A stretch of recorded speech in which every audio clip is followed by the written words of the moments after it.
Welcome back to Vivid Noise. I don't think I've ever heard of a game series where every entry has remained so strongly in public memory with its own defining trait. Rayman 1 is known for its difficulty, Rayman 3 is known for its humor, Origins and Legends are known for being some of the best 2D platformers of the 2010s, and Rayman 2 here is known for both having a billion ports, but more importantly for being one of the best games of its generation. My introduction to Rayman was actually Origins, and it wasn't until much later that I became aware of what other people thought about the rest of the games. With the Great Escape's glowing reputation in mind, I decided to try it a couple months back and recently revisited it, and much like Super Mario World, even though I wasn't there at the time, I totally get this game. With this video, I want to talk about not just what made this game so fun even 25 years later, but also what stood out to me as a bit surprising when inspecting it a little closer. In a couple of ways, Rayman 2 is actually a relatively safe game. That statement almost sounds like a contradiction, seeing as Ubisoft considered it a risk to give it,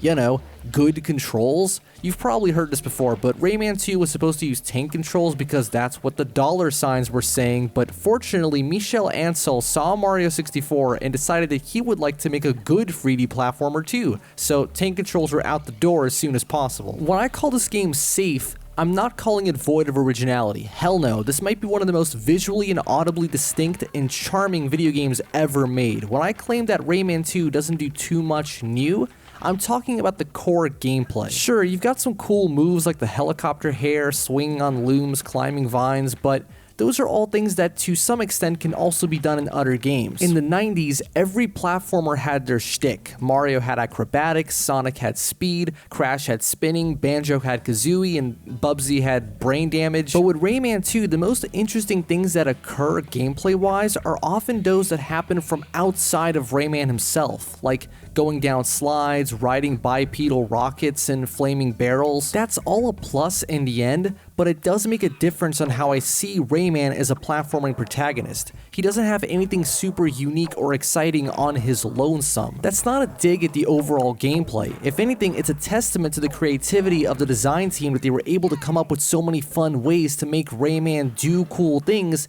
that he couldn't do on his own. It just stood out to me as rather interesting how this game has resonated with so many people, myself included, while distancing itself from the usual template of a special ability platformer that was the de facto back then. If I had to pinpoint a particular aspect of Rayman 2's overall design, it would have to be the difficulty. I believe that the lack of any real difficulty brick walls is what has allowed this game to remain so playable and enjoyable so many years later, especially when compared to its contemporaries. While it wasn't as bad as it was in the NES era, platformers of the late 90s would often have difficulty that stemmed either from the developers baiting you into buying the game instead of renting it, or, what was more often the case, the team simply not having enough experience making these kind of games to present a polished and fair challenge. And out of fear of their games being too easy, they would throw in straight up broken mechanics and design just so that you can tell your friends this game is really hard. Rayman 2's design very smartly sidesteps this. For starters, there's no life system, checkpoints are frequent, and health is plentiful. What's more,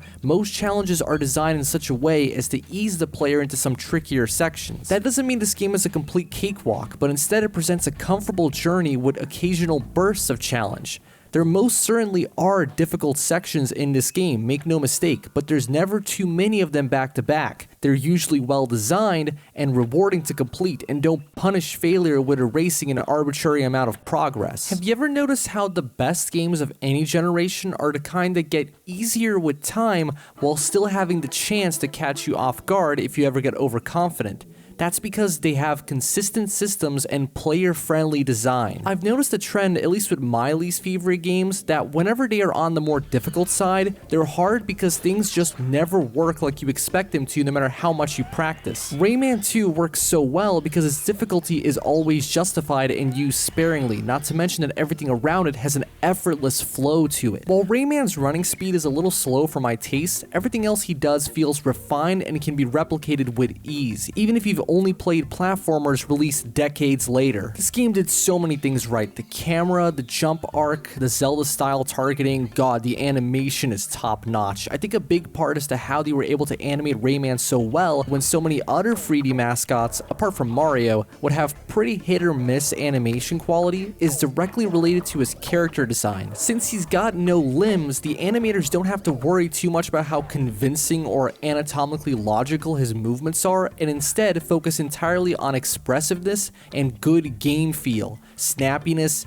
bounciness, a hypnotic rhythm, it's all there. Back to the gameplay, something pretty subtle but most certainly beneficial to the overall pacing is the relationship between the length of the stages and the saturation of collectibles. You know, there's nothing worse than playing through a decently long level only to realize that you missed one or two items and have to redo the whole thing. In Rayman 2, usually a level being long and also having a lot of stuff to find are mutually exclusive. If the developers want you scavenging for cages and looms, they're not going to make the level any longer than 3 or 4 minutes. And when they want to present you with a more substantial journey, they'll keep distractions to a minimum. It's things like these that, as I already said, make Rayman 2 such a smooth ride. There's almost never a moment when any one thing gets too much and you just want to stop playing. Even the greats aren't immune to this. I'm sure we've all heard of Mario 64's 100 coin stars. What about Click Clock Wood?